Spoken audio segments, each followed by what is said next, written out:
Hello cutie pies. हमारी आज की जो ये स्टोरी है ना, ये मेरे इस चैनल की अब तक की सबसे अच्छी स्टोरी है।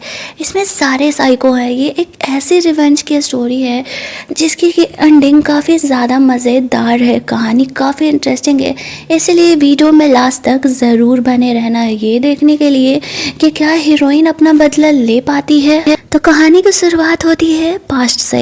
वहाँ पर हम लोग जियांग को देखते हैं। वो जल्दी जल्दी एक रेस्टोरेंट से अपना ऑर्डर लेकर के लौट रही थी, तब वो वहाँ पर इन दोनों बंदों के सामान से टकराती है। यहाँ पर उनमें का एक बंदा जियांग पर अटैक करने के लिए आ रहा था, क्योंकि वो दोनों बदमाश इंसान थे। लेकिन जियांग उन्हें सॉरी सॉरी बोल करके वहाँ से निकल जाती है। तक जियांग के लाइफ में सब कुछ हैप्पी चल रहा था, लेकिन जब से वो यहाँ मूजी से टकराई है उसकी दुनिया ही बदल जाती है। अभी वो रेस्टोरेंट से निकली ही थी कि मूजी अपने बंदे के साथ आ करके गन लेकर के लोगों को मारने लगता है।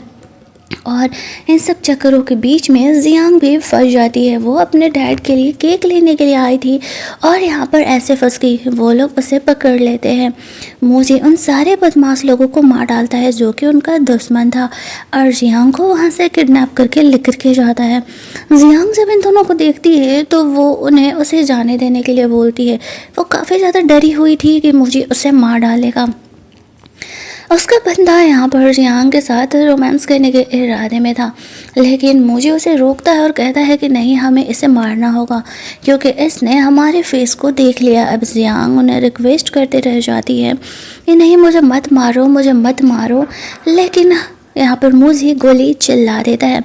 तभी जियांग की आँख खुलती है। एक्चुअल में उस समय पुलिस मुझे को पकड़ के लेके गई थी, लेकिन इस बात को 3 साल बीतने के बाद भी जियांग वो बुरा सपना, बुरा इंसिडेंट नहीं भूल पाई है। वो हमेशा ही वो बुरा सपना देखती रहती है। जियांग के फैमिली में कोई नहीं है, वो भी अनाथ है। अपनी छोटी सिस्टर क्यू के साथ वो रहा करती है। क्यों उसका ख्याल रखती है और कहती है कि मुझे जेल में है, उसे परेशान होने की ज़रूरत नहीं है, सब कुछ ठीक होगा। जियांग की शादी कुछ दिनों में गुफन नाम के एक लड़के से होने वाली है। दोनों एक दूसरे से काफ़ी प्यार करते हैं। जियांग एक कंपनी में काम कर रही होती है। वो सोचती है कि हाँ, मुझे तो जेल में है, सच में अब वो थोड़ी सी अपनी चैन की ज़िंदगी यहाँ पर बिता सकती है। बट उसे नहीं पता था कि आज जब वो ऑफिस जाएगी तो उसके साथ क्या होने वाला है। वो अपने सिस्टर को स्कूल जाने के लिए कहती है और बाकी खुद ऑफिस जाने के लिए रेडी होती है। थोड़ी देर बाद ब्रेकफास्ट वगैरह करके जैसे ही वो ऑफिस पहुँचती है तो वहाँ पर उसकी नज़र पड़ती है मूजी पर। अब मूजी को देख करके उस बेचारी की तो फट के 36 हो जाती है। वो ये सोचती है कि यार, ये जेल से बाहर आ गया, वो तो उससे मार डालेगा। वो काफ़ी ज़्यादा डर करके वहाँ से फरार हो जाती है। मुझे को इस बंदे को इसे देख करके ऐसा लगता है कि आखिरकार ये इतना डर क्यों रही है। जियांग अपना की वहीं गिराती थी, तो वो उसे ढूंढते हुए उसके पीछे पीछे जाता है। अब क्या ये मूजी है या कोई और, वो तो हमें कुछ मिनट में पता चल जाएगा। जियांग काफ़ी डरी हुई थी। वो इंटरनेट पर मूजी के बारे में ऑफिस में जाकर के सर्च कर रही होती है। यहाँ पर उसे पता चलता है कि मूजी अब भी जेल में ही है। तो फिर ये बंदा कौन है? ऑफिस वाले उसे बताते हैं कि इसका नाम लू है और ये हमारी कंपनी का नया बॉस है। जियांग को लगता है ओह, तो शायद ये लोग ट्विन हैं, बट ऐसा कैसे हो सकता है? दोनों बिल्कुल सेम दिखते हैं, ऐसा नहीं हो सकता। जियांग की इंट्यूशन गलत नहीं हो सकती। वो यही सब कुछ सोच रही थी कि लू यहाँ पर वापस से जियांग से बात करने के लिए आता है। वो उसे उसका की लौटाते हुए कहता है, मेरे ऑफिस में आओ, मुझे तुमसे कुछ बात करना है। अब वो कंपनी का बॉस था। जियांग को उसके पीछे पीछे जाना पड़ता है। वो काफ़ी ज़्यादा डरी हुई थी। लोग बिल्कुल मूसी की तरह लग रहा था। जियांग के लिए ये भरोसा करना नेक्स्ट टू इम्पॉसिबल था कि ये लू है, ना कि मूजी। वो चल भी बिल्कुल उसी तरह रहा था। कुछ बात करने के बाद जियांग घर लौट आती है। वो अपने फियांसे गुफन को ये बात बताती है। वो लोग उस पुलिस इंस्पेक्टर से मिलने के लिए जाते हैं जिसने कि मूजी को जेल में डाला था। गुफन को सोचता है कि जियांग को थोड़ा आराम दिलाना पड़ेगा, इसलिए वो उस पुलिस इंस्पेक्टर से उसे मिलने के लिए लेकर के जाता है। जहाँ पर उसे पता चलता है कि मूजी तो अब भी जेल में है, उसे इस बात की फिक्र करने की ज़रूरत नहीं है। जियांग सोचती है कि शायद वो कुछ ज़्यादा ही सोच रही है। पुलिस इंस्पेक्टर वहाँ से चले जाता है। गुफन यहाँ पर जियांग को काम डाउन कराता है और कहता है कि अगर तुम चाहो तो मैं तुम्हारे साथ आज रुक सकता हूँ, मैं जॉब पर नहीं जाऊँगा क्योंकि तुम बहुत ज़्यादा डरी हुई हो। लेकिन उसे ऑफिस से बार बार कॉल पर कॉल आ रहा होता है। जियांग उसे कहती है उसे इस बात की फ़िक्र करने की ज़रूरत नहीं है, उसे अपने डर से खुद ही बाहर निकलना होगा। और गुफन को इम्पोर्टेंट काम है तो वो जा सकता है। जब वो लू को वहाँ देखती है तो वो खुद को थोड़ा सा नॉर्मलाइज करने का कोशिश करती है। हो सकता है कि वो दोनों ट्विन हो, क्योंकि एक दुनिया में तो एक जैसे 7 शक्ल के लोग होते हैं। इन्हीं सारी बातों से वो खुद को कन्विंस करने का कोशिश कर रही थी कि नहीं, वो मुझे नहीं है। थोड़ी देर बाद गुफेन कुछ टाइम जियांग के साथ रह करके वहाँ से निकल जाता है। वो बाहर जाकर के अपने टीम मेंबर को बताता है कि उसे जियांग का एक्स्ट्रा केयर करना पड़ेगा। वो काफ़ी ज़्यादा डरी हुई है। हमें पता चलता है कि गुफेन भी एक हिडन टीम के लिए काम करता है। वो लोग बदमाश लोगों को पकड़ने का काम करते हैं और ये बात जियांग को नहीं पता था। गुफेन ने उसे नहीं बताया था क्योंकि वो उसकी फ़िक्र करेगी। रात में घर जाने के बाद जियांग गुफिन के कॉल मैसेज आने का वेट कर रही थी। उसका कॉल मैसेज तो नहीं आता है, लेकिन उसके सिस्टर क्यू को कॉल मैसेज आता है कि कोई लोग उसे परेशान कर रहे हैं। जियांग जल्दी जल्दी क्यू के स्कूल के लिए निकलती है। वहाँ जाती है तो देखती है कि लू उसकी सिस्टर को मारने का कोशिश कर रहा है। वो जा करके लू को धक्का दे देती है, लेकिन उसके सिस्टर उसे बताती है कि नहीं, लू ने तो उसकी जान बचाई थी। एक्चुअल में कुछ गुंडे लोग यहाँ पर क्यू को परेशान कर रहे होते हैं।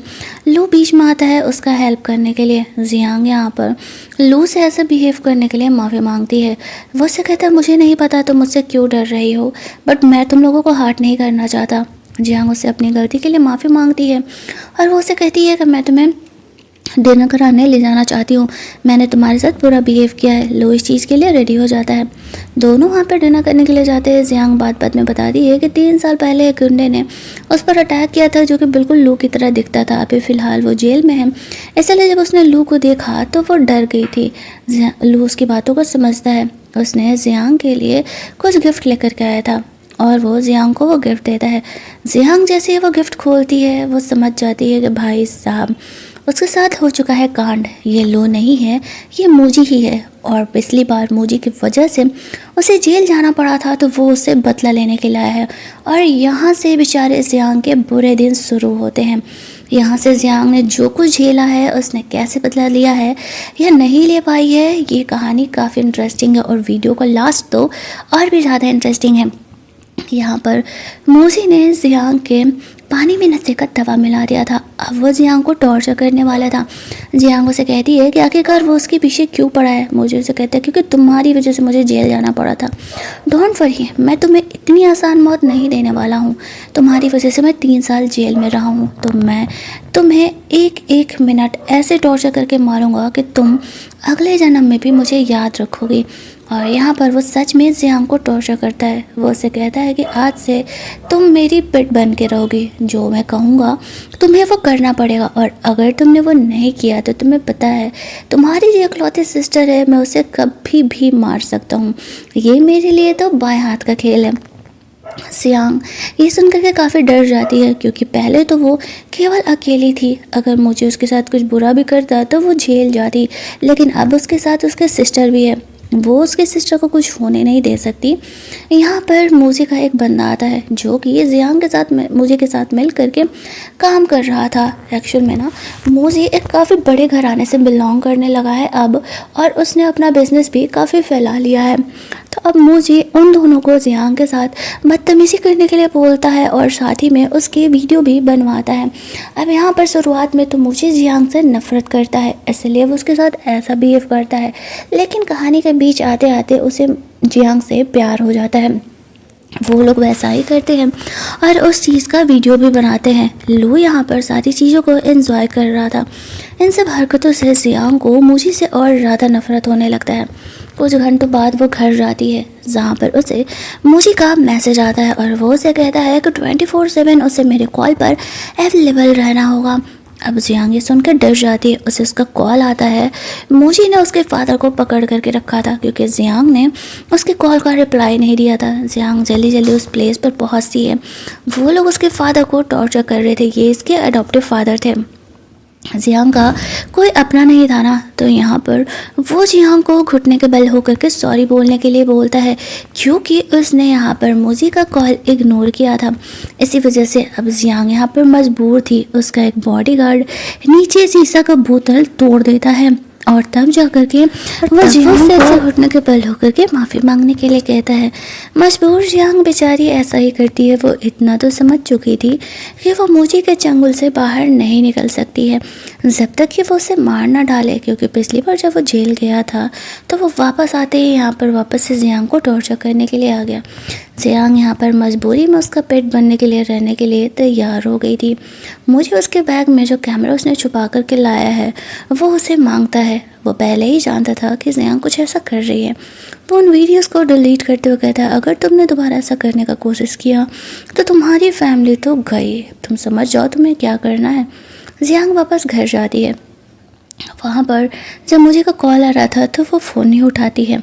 फिर यहाँ पर उसके फ़ोन से गुफन का कॉल आता है। वो उसे कहता है कि अभी वो कुछ दिनों के लिए बाहर है, अभी फ़िलहाल वो जियांग को लेने के लिए नहीं आ पाएगा। जियांग उसे कहती है ठीक है, वो उसके आने का इंतज़ार करेगी। गुफन को पता लग गया था कि जियांग यहाँ पर क्या झेल रही है। जियांग उसे फ़ोन पर ज़्यादा कुछ नहीं बताना चाहती थी, इसलिए वो गुफन को कहती है कि हम लोग मिल के बात करेंगे। जियांग ने अपने बैग में एक वॉइस रिकॉर्डर भी छुपाया हुआ था। अब वो यहाँ पर वापस से पुलिस को कंप्लेन करना चाह रही थी। जैसे ही वो कॉल करने वाली थी, यहाँ उसके घर का बेल बजता है। जियांग जाती है देखने के लिए तो वहाँ पर कोई ऐसे बॉक्स रख करके गया हुआ था। जियांग उस बॉक्स को ले करके कमरे में अंदर जाती है। वहाँ पर एक फ़ोन था और उस फ़ोन में उस सिस्टर का वीडियो था। लो उसे वार्न करता है और कहता है कि जो तुम करने वाली थी सोचना भी मत, तुम्हारा सिस्टम मेरे कब्जे में है। वो उसे ऐसा बताता है कि तुमने जो ड्रेस पहना है उस पर तुम काफ़ी प्रिटी लग रही हो। जियांग समझ जाती है इसने इसके घर में हिडन कैमरा लगा दिए हैं तो वो उसे नहीं बच सकती है। वो उसे उस प्लेस पर आने के लिए बोलता है जहाँ पर कि मूजी ने जियांग के सिस्टर को किडनैप करके रखा हुआ था। अब जियांग सब कुछ छोड़ करके वहाँ पर मूजी के पास निकलती है। मूजी को ये भी पता था कि वो पुलिस को कंप्लेन करने वाली थी, इसलिए उसने जियांग को रोकने के लिए ऐसा स्टेप लिया था। वो जियांग को इतना डरा धमका देना चाह रहा था ताकि वो समझ जाए कि मूजी के रिलेटेड कोई उसका हेल्प नहीं कर सकता। जियांग को पूरी ज़िंदगी उसका पेट बन के रहना पड़ेगा। ये पूरी ड्रामा में ना इस चिड़िया को ऐसे पिंजरे में रखा हुआ है और इनडायरेक्टली इस चिड़िया को जियांग से रिलेट किया गया है। जैसे कि वो पिंजरे में है लू के पास, वैसे ही जियांग यहाँ पर पिंजरे में है। जियांग जब वहाँ पे जाती है तो वो देखती है कि उसकी सिस्टर को मूजी ने किडनैप करके रखा हुआ है। वो उसे पूछेगा आखिरकार वो ऐसा क्यों कर रहा है। मूजी कहता है क्योंकि जो गेम तुमने शुरू किया है उसे मैं ख़त्म करूँगा। जियांग तंग आ चुकी थी। वो यहीं बिल्डिंग से जंप करने के लिए सोचती है। मुझे उसे कहता है अगर तुम मर भी गई तो मेरा सिर्फ एक पेट कम हो जाएगा और मुझे खिलौने बदलना काफ़ी आसानी से आता है। तुम नहीं रहोगी तो इसके बाद मैं तुम्हारे सिस्टर के साथ गेम खेलूँगा। अब तुम सोच लो, तुम्हें अपने सिस्टर को अपनी जगह पर देखना है या फिर तुम्हें मेरे साथ रह के मेरा हर वो काम करना है जो कि मैं कहूँ। जियांग जानती थी कि अगर वो मर भी गई तो मुझे उसके सिस्टर को किसी हालत में जाने नहीं देगा, तो वो खुद को हर्ट भी नहीं कर सकती थी। उसे ज़िंदा रहना था ताकि वो मुझे को मार करके अपने आप को हमेशा के लिए फ्री कर सके। कहाँ एक इनोसेंट से लड़की खुद को इतना स्ट्रॉन्ग बनाती है ताकि वो एक ऐसे गैमलर से लड़ाई कर सके। मुझे के सामने वो दिखाती है कि ठीक है, वो जो कहना चाहता है वो समझ गई है, तो अब वो उसे छोड़ करके नहीं जाएगी। लेकिन मुझे जानता था कि वो दोबारा ऐसा ज़रूर करेगी, तो वो उसकी जो कैट पेट थी उसे लेकर के आता है। अब जियांग ने यहाँ पर गेम का रूल तोड़ा था तो उसे पनिश करने के लिए अब वो लोग उस पेट को वहाँ से फेंक देते हैं। ये देखते हैं जियांग काफ़ी रोने लगती है, लेकिन मुझे उसे कहता है कि ये तो बस इस कहानी का ट्रेलर था, यहाँ तुम्हारे सिस्टर भी हो सकती थी। तब तुम सोच लो, तुम मेरे पेट हो, तुम्हें मैं जो कहूँगा हर वो काम करना पड़ेगा। फिर वो यहाँ पर जियांग को कैस करता है। जियांग मूजी के लिए पूरी तरीके से इमोशनलेस थी, वो बिल्कुल भी कुछ भी नहीं रिएक्ट करती है। यहाँ पर मूजी एक ड्रेस देते हुए कहता है इस ड्रेस को पहन लो और कल तुम्हें मेरे साथ एक पार्टी में जाना है और मैं जो कहूँगा वो तुम्हें करना होगा। जियांग मजबूर थी, वो अपने सिस्टर को बचाने के लिए ऐसा करने के लिए तैयार हो जाती है। फिर वो वहाँ से निकल करके अपने घर चली जाती है। अगला दिन आता है जहाँ पर कि वो उसका वही वाला ड्रेस पहन करके मूजी के साथ पार्टी में जाती है। वहाँ पर एक बिजनेसमैन आया हुआ था। मूजी जियांग को उसके साथ टाइम स्पेंड करने के लिए बोलता है। जियांग समझ जाती है कि मुझे कहना क्या चाह रहा है। वो बिजनेसमैन जियांग को सबके सामने यहाँ पर छेड़ने लगता है और वो जियांग को किस कहने का कोशिश कर रहा था, लेकिन जियांग यहाँ पर सिचुएशन को टालने के लिए उस बंदे को कहती है क्यों ना हम लोग कमरे में अंदर चले, यहाँ बाहर वो अनकंफर्टेबल है। ऐसा कहते हुए बिजनेसमैन को लेकर के जाती है और फिर वॉशरूम जाती है जहाँ पर कि मोजी आता है। वो उसे कहता है तुमने तो काफ़ी अच्छा गेम खेला, लगता है कि तुम उसमें कुछ ज़्यादा ही इंटरेस्टेड हो। जियांग यहाँ पर मोजी का माइंड डाइवर्ट करने के लिए कहती है नहीं, इंटरेस्टेड मैं तुम में हूँ, तुम भी तो यही चाहते थे ना, तो फिर तो मैं वही कर रही हूँ। वो यहाँ पर खुद आगे बढ़ करके मोजी को किस करने लगती है। मोजी उसे रोकते हुए कहता है तुम्हें क्या लगता है तुम्हारी इन हरकतों से मेरा सोच तुम्हारे लिए बदलेगा? ये सारी चीज़ें मुझ पर काम नहीं करने वाली हूँ। जो काम दिया गया है जा कर के उसे पूरा करो। जियांग सोचती है ये मुझे मार क्यों नहीं दे रहा, ये इस तरीके से उसे हेल बना करके उसने उसकी ज़िंदगी रखी हुई है, लेकिन मुझे उसे इतनी आसानी से नहीं जाने देने वाला था। जियांग वहाँ से फिर वापस निकलती है और जा कर के मिलती है उस बिजनेसमैन से। वो बिजनेसमैन सच में वहाँ पर जियांग के साथ नाइट स्पेंड करता है। बेचारी की ज़िंदगी का काफ़ी बुरा दिन था। वहाँ से बाहर निकलती है। जब वो वहाँ से बाहर निकलती है तो वो लू के सौतेले भाई फू से मिलती है। फू जियांग को कहता है कि तुम यहाँ पर इसके साथ क्या कर रहे हो। वहाँ पर मुझे आ जाता है। उसे देख करके वो समझ जाता है कि चल क्या रहा है। वो जियांग को कहता है चलो मैं तुम्हें यहाँ से ले करके जाता हूँ। मुझे उसे कहता है इसके साथ कोई ज़बरदस्ती नहीं हुई, ये अपनी मर्ज़ी से आई है। जियांग उसके साथ जाने लगती है। मुझे इनडायरेक्टली उसे कहते हैं एक काम करो, इस पिंजरे में जो चिड़िया है ना उसे बदल करके क्यों नाम की चिड़िया डाल दो। वो समझ जाती है कि वो उसकी बहन के बारे में बात कर रहा है।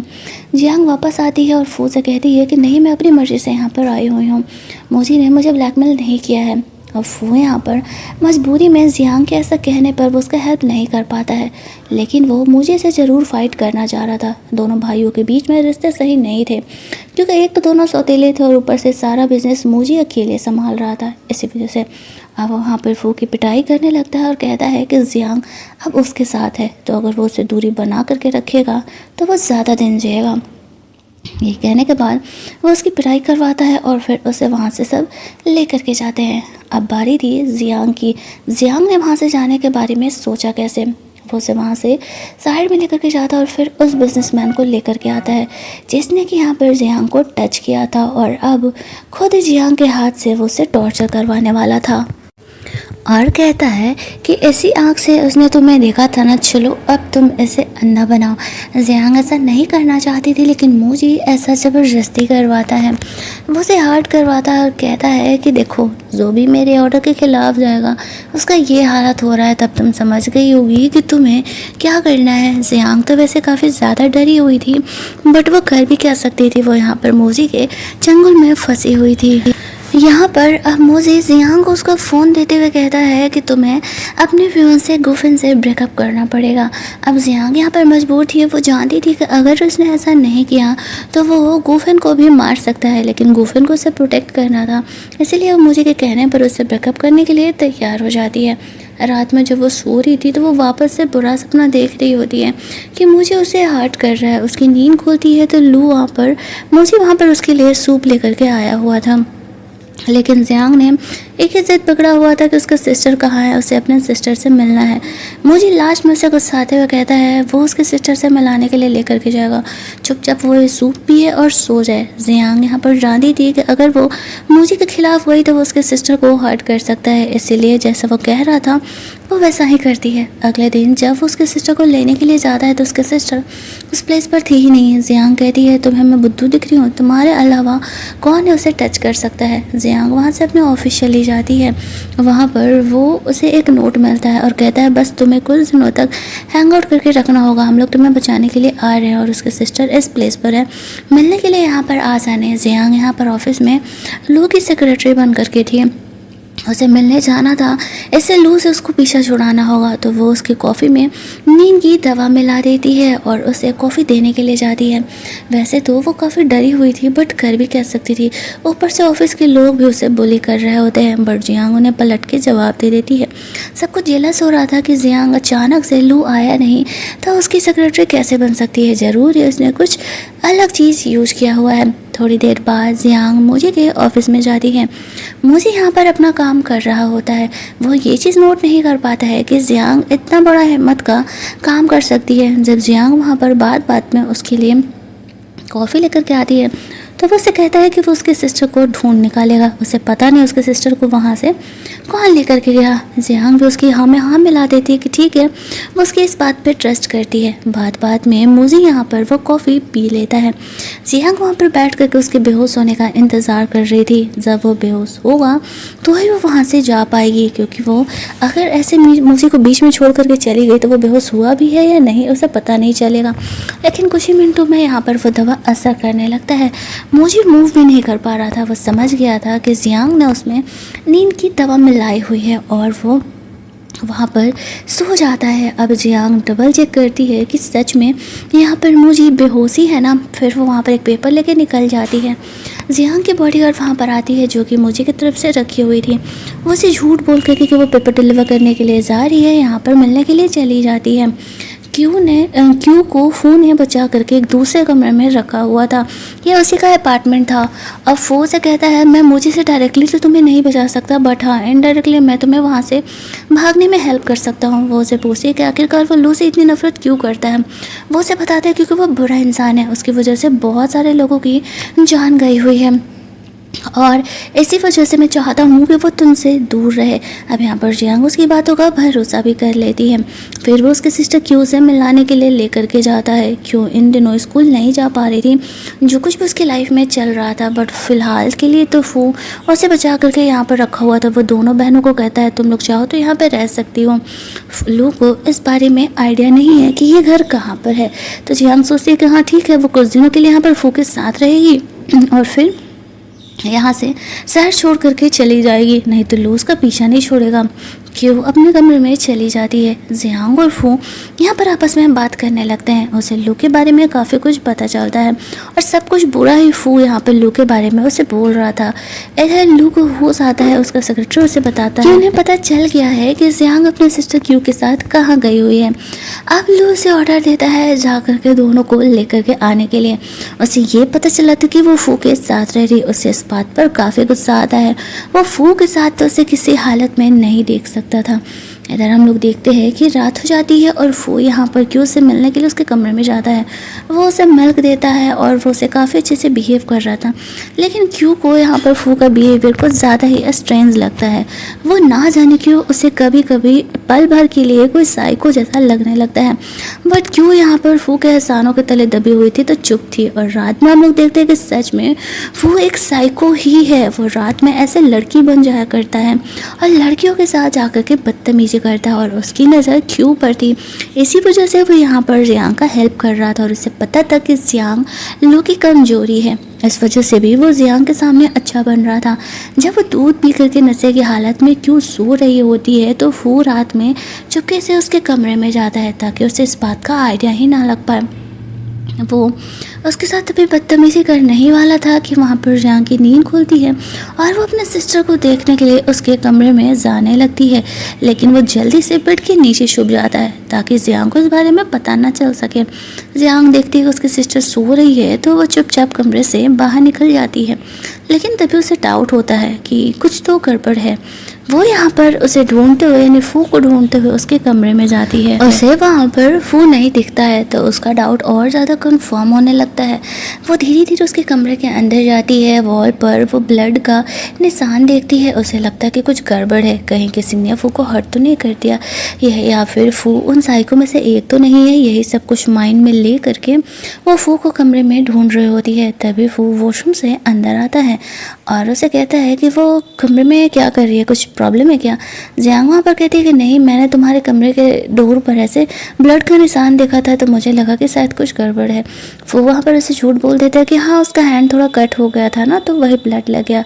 ठीक है जाओ तुम आराम करो। जियांग वहाँ पर उसके बातों का भरोसा कर लेती है और फिर वो अपने कमरे में चली जाती है। फिर वो भी सोने के लिए चले जाता है। वो वापस क्यू के कमरे में नहीं जा सकता था क्योंकि जियांग जगी हुई थी। अगली सुबह होती है, वो लोग ब्रेकफास्ट करने के लिए जा रहे थे, तभी वहाँ पर मूजी अपने बंदे के साथ आ जाता है। जियांग देख करके समझ जाती है कि उसने उसके फ़ोन में ट्रैकर लगाया हुआ है तो वो चाहे जो भी कर ले मूजी से दूर नहीं जा सकती है। वो लोग मिल करके यहाँ पर फू को काफ़ी ज़्यादा हर्ट करते हैं। मोजी उसे कहता है, मैंने कहा था ना कि गेम का रूल तोड़ोगी तो अब तुम्हें मिलेगा पनिशमेंट। यहाँ पर वो फू को काफ़ी हर्ट करता है और जियांग को वहाँ से लेकर के जाने लगता है। जियांग यहाँ पर फू को हर्ट नहीं करने के लिए मोजी को रोक रही थी, क्योंकि अब तक तो फू जियांग के लिए सही बंदा था, वो उसका हेल्प जो कर रहा था। मोजी अगर उसे हर्ट कर देगा तो उसे गिल्ट होगा ना कि एक अच्छे इंसान को उसकी वजह से हर्ट होना पड़ा। यहाँ पर हम लोग देखते हैं कि वो मोजी को कैसे भी करके कन्विंस करने का कोशिश कर रही थी कि वो उसे ना मारे। जियांग को वहाँ से निकलने में जिस बॉडीगार्ड ने हेल्प किया था, मोजी जियांग के सामने ही उस बॉडीगार्ड को मार डालता है, फू को ये डराने के लिए कि अगर उसने दोबारा ऐसी हरकत की तो उस बॉडीगार्ड की जगह वो होगा। वैसे तो वो चाहता तो फू को कब का मार सकता था, लेकिन पता नहीं क्यों फू को नहीं मारता है। वो जियांग को सिर्फ ये दिखा करके डराना चाहता था ताकि वो दोबारा उस घर से बाहर भागने का कोशिश ना करे। जियांग यहाँ पर उसे कैस करते हुए कहती है कि मैं बहुत थक चुकी हूँ, एक काम करते हैं, एक प्यार का गेम स्टार्ट करते हैं, अगर देखते हैं तुम्हें मुझसे प्यार होता है नहीं। अगर तुम्हें मुझसे प्यार हो गया तो तुम्हें ये सब कुछ छोड़ करके मेरे साथ रहना पड़ेगा। अब मुझे के लिए ये चीज़ काफ़ी इंटरेस्टिंग लगता है, इसीलिए वो जियांग के साथ ये गेम खेलने के लिए तैयार हो जाता है। बट जियांग ने मुझे को इसलिए ऐसा कहा था कि जब उसे मारे तो वो डबल धोखा मिले। एक तो जियांग ने उसे धोखा दिया और दूसरा क्या उस इंसान ने उसे धोखा दिया जिससे कि वो प्यार करता था। इसलिए जियांग अब जानबूझ करके मुझे के साथ अच्छा बिहेव करने वाली थी। पहले वो मोजी को खुद से प्यार करवाएगी और फिर इसके बाद वो उससे मार डालेगी जब भी मौका मिले। मोजी को पता था जियांग उससे बहुत नफरत करती है, वो उससे कभी प्यार नहीं कर पाएगी, लेकिन फिर भी वो यहाँ पर जियांग के साथ कुछ टाइम अच्छे से बिताने के लिए उसकी इस बात को मान लेता है। फिर दोनों यहाँ पर रोमांस करते हैं। अगला दिन आता है जहाँ पर कि जियांग मोजी के लिए ब्रेकफास्ट, यहाँ पर वो मोजी को अपने साथ ब्रेकफास्ट करने के लिए कहती है। तभी वहाँ पर उसे पता चलता है कि जियांग के सिस्टर क्यू का पैर मोजी ने तोड़ दिया है, क्योंकि पनिशमेंट जियांग को तो देना ही था। जियांग ये सुनते ही रोने लगती है कि क्यों एक डांसर थी, तुमने उसका पैर तोड़ दिया, वो पूरी ज़िंदगी क्या करेगी, तुम मुझे मार क्यों नहीं देते हो। उसे कहता है, नो डार्लिंग, इतनी आसानी से तुम्हें मौत नहीं दूंगा ना मैं, अभी तो देखते जाओ, तुम जितनी बार गेम का रूल तोड़ोगे उतनी बार तुम्हारे अपनों को ये सारी चीज़ें झेलनी पड़ेगी। अब जियांग बहुत ज़्यादा रोने लगती है, बट वो अपना गेम याद करती है और मोजी के साथ वो वापस से अच्छे से बिहेव करेगी ताकि मोजी को आज नहीं तो कल उससे प्यार हो जाए। वैसे भी वो उसे नफरत दिखा करके तो कभी भी वो उसे जीत नहीं पाएगी, वो उसे मार नहीं पाएगी। चारों तरफ उसके बॉडीगार्ड जो है, इसलिए वो वहाँ पर नॉर्मल हो जाती है। वो जानती थी कि वो उसके सिस्टर को मारेगा नहीं जब तक जियांग उसके पास है, इसलिए वो खुद को कैसे भी करके नॉर्मल कर लेती है। भले ही अभी उसके सिस्टर इंजर्ड है, बट वो उसे ठीक कर देगा। थोड़ी देर बाद मोजी का बॉडीगार्ड आता है और जियांग को मोजी के साथ जाने के लिए एक पार्टी में बोलता है।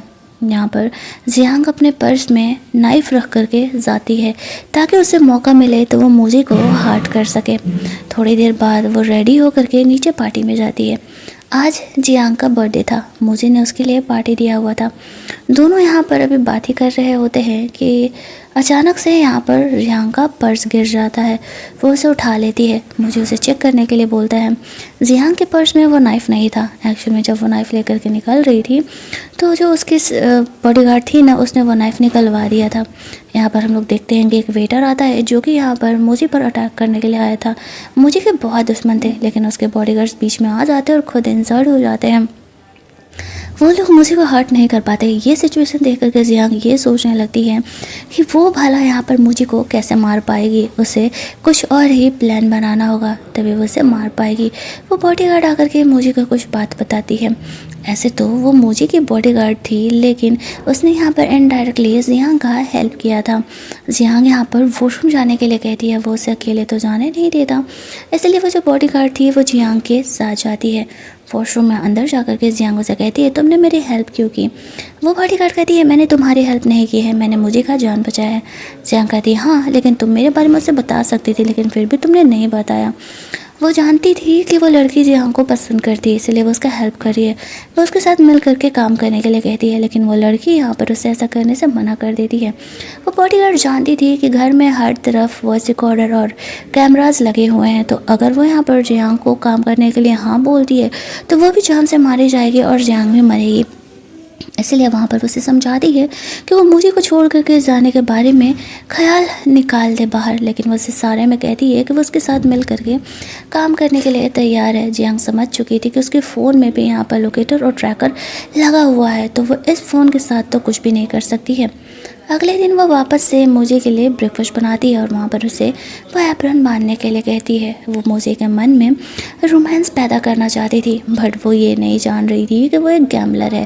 प्यार करना उसके लिए नेक्स्ट टू इम्पॉसिबल है, बट फिर भी वो कर क्या सकती थी। वो वहाँ पर उसके साथ अच्छे से बिहेव करती और फिर नॉर्मल इंसानों की तरह उसके साथ बैठ करके ब्रेकफास्ट करने के लिए बोलती है। मुझे यहाँ पर पता नहीं कि वो जियांग की बात मान रहा था, वो जो कह रही थी वहाँ पर वो कर रहा था और जियांग जानबूझ करके उसके सामने अच्छे से बिहेव कर रही थी। हालांकि उसके लिए काफ़ी ज़्यादा मुश्किल था, लेकिन मजबूरी थी उसके लिए ऐसा करना। सोचो कि कितना मुश्किल होता है, आप जैसे नफ़रत करते हो उसके साथ आपको ऐसे हंस के बात करना पड़ता है। थोड़ी देर बाद जियांग यहाँ पर मुझे से अच्छे से बात कर रही होती है। उसे कहती है कि चलो साथ में पिक्चर्स वगैरह लेते हैं। वो ना कैसे भी करके यहाँ पर मुझे का दिल जीतने का कोशिश कर रही थी। तो वो जानती थी कि वो उस पर इतना जल्दी ट्रस्ट नहीं करने वाला है, तो वो उसे अपने पे भरोसा दिलाने के लिए उसके साथ प्यार से रोमांस करने की एक्टिंग करने लगती है। जियांग के कुछ दिनों की इन हरकतों से मुझे भी धीरे धीरे पिघलने लगा था। वो जियांग को पसंद तो शुरू से करता था, लेकिन वो इस तरीके से ऐसा बदमाश इंसान था, उसके लिए प्यार जैसी चीज़ का कोई वैल्यू नहीं था। रात में जब दोनों सो रहे होते हैं तो यहाँ पर जियांग मुझे को मारना चाहती थी, पर वो जानती थी कि अगर यहाँ पर उसने उसे मार दिया तो फिर उसकी बहन भी नहीं बचने वाली है। इसीलिए पहले उसे बहन को यहाँ पर मुझे के चंगुल से निकालना होगा, इसके बाद ही वो यहाँ पर मुझे को मार पाएगी। तो वो नहीं चाहते उसे हर्ट नहीं करते और उसे हक करके वापस सो जाती है। मुझे जगा हुआ था, वो सब कुछ जानता था। अगले दिन मुझे यहाँ पर कहती है, मुझे से जियांग कहती है कि वो अपने सिस्टर से मिलने जाना चाहती है। तो मुझे कहता है ठीक है, तुम्हारे सिस्टर का पैर भी ठीक हो चुका है, तुम जा सकते हो मिलने के लिए, लेकिन तुम्हें घर वापस आने का टाइम लिमिट पता है, इतने बजे तक तुम्हें वापस आ जाना होगा। जियांग कहती है ठीक है, वो वापस आ जाएगी। मुझे उसे काफ़ी लॉन्ग टाइम बाद अकेले घर से बाहर जाने का इजाज़त दिया था। जियांग को पता था कि वो उस पर नज़र ज़रूर रखवाएगा। मुझे यहाँ पर जियांग को चेक करने के लिए उसे अकेले भेजा था। जियांग अपने सिस्टर से मिलने के लिए निकलती है। उसका बॉडीगार्ड उसे कहता है कि हमें इस पर नज़र रखना होगा, तो मुझे कहता है हाँ बस उस पर नज़र रखना, लेकिन याद रखना कि उसे पता ना चले। रात में काफ़ी देर हो जाता है, जियांग अभी तक नहीं लौटी थी। उसका बॉडीगार्ड उसे कहता है कि क्या हमें उसे देखने जाना होगा, लेकिन तभी यहाँ पर जियांग वापस लौट आती है। उसने अभी तक टाइम लिमिट क्रॉस नहीं किया था। मुझे के लिए गिफ्ट खरीदने का बहाना कर देती है, लेकिन वह प्लान तो कुछ और ही कर रही थी। कल मुझे का बर्थडे था, मुझके लिए वॉच लेकर के आई हुई थी। मुझसे कहती है बहन से बात करते करते टाइम का पता ही नहीं चला, और फिर मैं तुम्हारे लिए गिफ्ट लेने चली गई, बट कोई नहीं, तुम्हें पसंद नहीं है। आई नो तुम मुझ पर ट्रस्ट नहीं करते हो और ना ही कभी करोगे। मैं ही पागल हूँ जो तुम्हारे साथ अच्छे से बिहेव करने का, तुम्हें प्यार करने का कोशिश कर रही हूँ। अब मुझे यहाँ पर जियांग का वो वॉच देखता है, उसे वो वॉच पसंद आता है। जियांग भी उसे वहाँ पर इमोशनल डायलॉग मारते हुए कहती